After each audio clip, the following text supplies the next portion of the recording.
নমস্কার, আমি কনিনিকা স্বপ্নদিয়ার তরফ থেকে। আজকে আপনারা প্রথমবার আমাকে দেখছেন। বিগত কোনো ভিডিওতেই আপনারা আমাকে দেখেননি। আশা করি ফিউচারে আসা সমস্ত ভিডিওতে আপনারা আমাকে দেখতে পাবেন। তো আপনাদের সাথে আজকে আমি এসেছি দিদাকে নিয়ে কথা বলতে। তো দিদার ব্যাপারে কিছু জানা যাক আর দিদার সাথে আপনাদের পরিচয় করিয়ে দিই। আসুন দিদা, তোমার নামটা বলো। আমার নাম ইন্দ্রাণী দে, আমার বাড়ি চুচুড়া, আর আমি এই বৃদ্ধাশ্রমে ভালো আছি এখন। তুমি কত বছর ধরে আছো এখানে? আমি এখানে আছি 1 বছর। আর 1 বছর হয়ে গেছে? 1 বছর হয়ে গেছে। তোমার বয়স কত?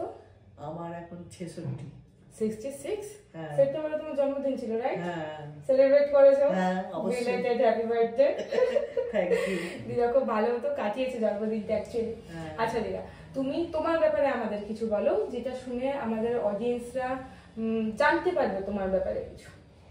যে তুমি কোথায় থাকতে, তোমার কয় ছেলে মেয়ে, তোমার হাজবেন্ডের ব্যাপারে, তোমার ফ্যামিলির ব্যাপারে, everything you want to say about. আমার বাড়ি চুচুড়া, আমার বাপের বাড়িও চুচুড়া, লঞ্চঘাট। আমার বিয়ে হয়েছে ফুলপুকুরে, তোলা ফটকের ওইখানে আর কি, ফুলপুকুরে তো বিয়ে হয়েছে। আমার স্বামী আর কি বাড়ি, এখন যেটা আমার শ্বশুর বাড়ি, ওইটা আর কি আমার স্বামী তৈরি করেছে। ওইখানেই আর কি মা বাবা, আমার শাশুড়ির মা আর আমাদেরও সব ভাইরা সবাই ওই বাড়িতে ছিল।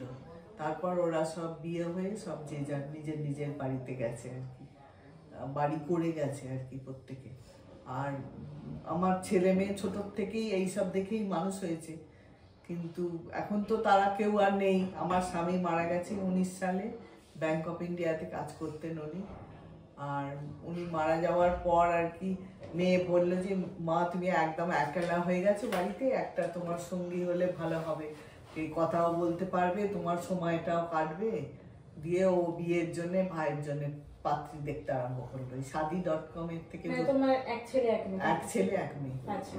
মেয়ে বড় দমদমে বিয়ে হয়েছে, ওর এই ফেব্রুয়ারি মাসেই বিয়ে হয়েছে আর কি। আর ও আমাকে ওই সেই জন্য এই যোগাযোগ করে এই বিয়ের ইয়েটা করে ছেলের বিয়ে দিয়ে যোগাযোগ তো করলো। আর মেয়েও তো একটা মেয়ে, আর ওর মা বাবা আছে মেয়ের বাড়ি, কিন্তু সে আর কি ঠিক মতন আমাকে নিয়ে অ্যাডজাস্ট করতে পারলো না, যার কারণেই আমার এই বৃদ্ধাশ্রমে আসা। ও একদিন কি করেছে বলো তো, ও না এই ভাতের ফ্যান গড়াতেই যাচ্ছি, তখন আমি নিচুতে মাটিতে বসতে পারি না, তো একটা নিচু টুল কিনেছিল, ওই টুলটাই রান্নাঘরে ব্যবহার করা হতো। ও যেন হাঁড়ি আমার হাতে, ও টুলটা সরিয়ে নিল। আমার পয়সায় কেনা টুল, কোন অধিকারে বসবে? দিয়ে কানটা এরম করে ধরে না এরম করে ঠেলে দিল, জানো। আমি ভাবি আমার হাতটা থরথর করে কাঁপছে, আর খুব জোরও ঠেলে দেওয়াতে না আমি গ্যাসের ইয়েতে আর কি কর্নারটায় এরম আটকে গেছি আর কি, সেই জন্যে আর কি কিছু হয়নি।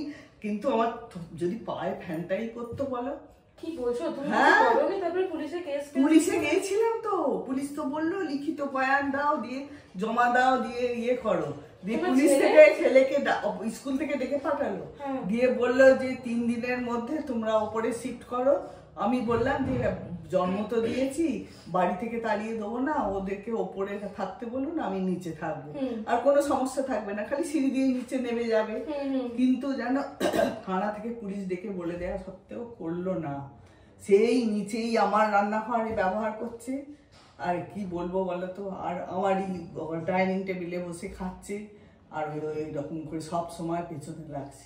তুলেছে তো 3বার এরকম করে ধরে ঠেলে ফেলে দিয়েছে, জানো।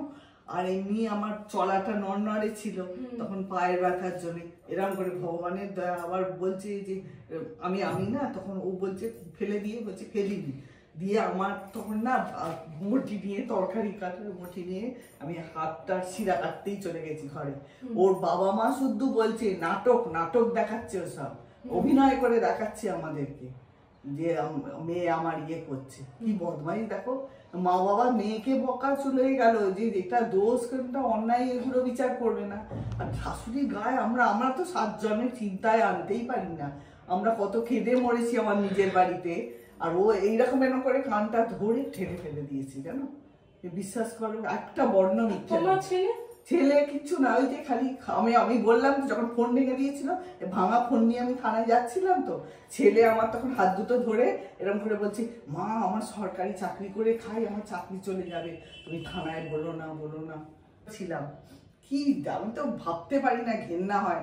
মা বসে রইল, মা ওই পাশের ঘরে শুয়েছে, উপরে দুখানা কি বেডরুম আছে বড় বড়, সে মা পাশের ঘরে শুয়েছিল, মানে মেয়ে জামাইকে এক ঘরে শোয়াবে। এই যে বলেছে না যে আমার ইয়ে মেটেনি, এই আশা পূরণ করার জন্য ছেলেকে নিয়ে আমি শুই, এই যদি না ছেলে শোয়ে আর কি ওর মেয়ের সঙ্গে।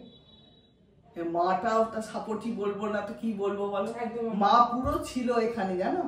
পরের দিন এখান থেকে ভাত টাত খেয়ে কি সুন্দর খেয়ে রান্না করে দিল, দেখতে পেলি না তোর মেয়ে রান্না করলো সকালবেলা, আমি কেটে কুটে সবকিছু রান্না করে ওদেরকে চা দিয়ে তারপর সবকিছু করে দিলাম। মা যখন লাস্টে করছে, দিদি কিছু মনে করবেন না, চুপ করুন, আর কোনো কথা বলার দরকার নেই, আসুন। আর আমার ছেলেকেও বলবো মেরুদণ্ডহীন। এই তো আমি তো 2 বছর এখানে আছি, ভিক্টোরিয়ায় আসছে বউকে নিয়ে ঘুরতে, আমাকে ছবি দেখাচ্ছে জানো। বউ স্কুল থেকে বেড়াতে গেল ছাত্রদেরকে নিয়ে, কুলু মানালি সব গিয়েছিল, তখন ব্যাগ পৌঁছে দিতে হাওড়ায় ঘড়ির তলায় এলো। তো কোনোদিন তো মনে হয় না যে মাটা কোথায় আছে, সেই আস্তানাটা দেখে আসি একবার, মায়ের মুখটা দেখে আসি, বলো কিচ্ছু মনে হয় না গো সত্যি। দিদার সাথে কথা হলো এতক্ষণ, আপনারা দেখতে পেলেন দিদার কথা বলার ধরনটা কত সুন্দর। দিদার সাথে কথা বলে আমার খুব খুব ভালো লেগেছে। আশা করি আপনাদেরও দিদার সাথে কথা বলে দিদার কথা শুনে ভালো লেগেছে। তো দিদার থেকে একবার আমরা জেনে নেবো দিদা এখানে কেমন আছেন, দিদার এখানে কেমন লাগছে, দিদাকে আমরা ভালো রাখতে পারছি কি পারছি না, সেসব ব্যাপারে দিদার সাথে একটু 1 মিনিট কথা বলে নেব। দিদা তুমি বলো আমাদের যে আমরা তোমাকে ভালো রাখতে পারছি তো? হ্যাঁ অবশ্যই। তুমি ভালো আছো তো? ভালো আছি তো, অবশ্যই ভালো আছি। তোমাকে ভালো রাখা কিন্তু আমাদের মেইন কাজ, যদি ওটা প্রপারলি হয়েছে তাহলে সব ঠিক আছে। হ্যাঁ অবশ্যই ঠিক আছে, আনন্দের সঙ্গে আছি, আনন্দের সঙ্গে থাকতে পারছো তো? অবশ্যই। শুধু থাকতে হবে বলে থাকছো এরকম না না না, ভালো আছো। আগে যখন এসেছিলাম প্রথমে তখন খুব মনটায় কষ্ট লাগছিল, বাড়িটা ছেড়ে এসেছি, মাঝে মাঝে মনে ভাবি কত কষ্ট করে করেছি সে মানুষটা, খালি ছেড়ে পুরো ওই জন্যে জানো। তোমাকে একটা কথা বলে, এখানে যারা আছেন যারা দেখাশোনা করার জন্য আছে তোমাকে, তারা তোমাকে ঠিকঠাক দেখাশোনা করছে? হ্যাঁ অবশ্যই। তুমি যখন যেটা যা চাইছো তখন সব পাচ্ছো, কোনো কিছুতে খারাপ লাগা নেই, কষ্ট নেই, কিছু নেই। আর শান্তিনীদের ওই চৈতালি দি আর মিঠুন ওরা ছিল একসঙ্গে, ওদের ওখানেও তো দেখেছে আমাকে, এখানেও এখন আবার শেষকালে আগে ওদের ফোন করে খবর নিতাম, আমার ফোন নাম্বারে ফোনও আছে দেখো, তাদের সঙ্গে এখন আবার যোগাযোগ হয়ে গেছে। এখন দিদা খুব ভালো আছে মেনলি এখানে, দিদাকে আমরা ভালো রাখতে পেরেছি। দিদি নাম্বার 1-এ খেলতে নিয়ে গেছিল, দিদাকে তো দিদি নাম্বার 1-এ খেলে এসেছে, এটা কিন্তু একটা বড় নিউজ আপনাদেরকে জানিয়ে রাখি। টিভিটাও যে পেয়েছি দিদি নাম্বার 1-এ, এই টিভিতে দিদি নাম্বার 1-এ পাওয়া, দেখি দাও তো একবার।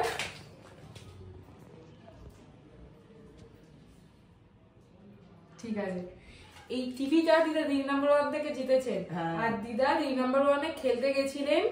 দিদা বলা যেতে পারে স্টার, রূপক করের সাথে খেলেছেন, স্টার মানুষ আছে কিন্তু দিদা, ভালো সত্যি, এদিকে ভাগ্যটা ভালো, দারুণ ভাগ্য এদিকে দিদা। তোমাকে দেখেছে তোমার ছেলে দিদি নাম্বার 1, এর থেকে বেশি আর কি চাই তোমার? না ওদের টিভি দিয়ে বললো, আমি তো বলেছিলাম তখনও কথা বলতাম, বললাম টিভি লাগে না এখন এসব দেখার জন্য, ফোনেই দেখা যায়, ফোনে দেখে নিচে তোমার চিন্তা করতে হবে না। বললো যে না দেখিনি, বললো সব দেখেছে, দেখবে না, আর নিন্দা করেছে সেটাও শুনেছে, এটাও দেখবে। আমি জানি দিদার ছেলে এবং মেয়ে এটিও দেখবে, মেয়ে বলতে বৌমা, সরি, দিদার ছেলে এবং বৌমা এটিও দেখবে। তো দিদা খুব ভালো আছে, আমি দিদাকে খুব ভালো রেখেছি। তো দিদা ভালো আছো এন্ড অল ওকে। তো চলো, দিদার সাথে আজকে আমরা অনেকক্ষণ কথা বললাম, অনেকক্ষণ আড্ডা মারলাম, গল্প করলাম, অলমোস্ট 30 মিনিটসের ভিডিও হতে চললো মেবি এটা। তো এখানেই এন্ড করছি ভিডিওটা। আগামী দিনে আরো নতুন নতুন ভিডিও আনবো দিদার সাথে, আগামী দিনেও আপনাদের দেখা হবে, আরো অনেক দাদু দিদা আছে যাদের সাথে আপনাদের দেখা হবে, আমরা দেখা করাবো আপনাদের।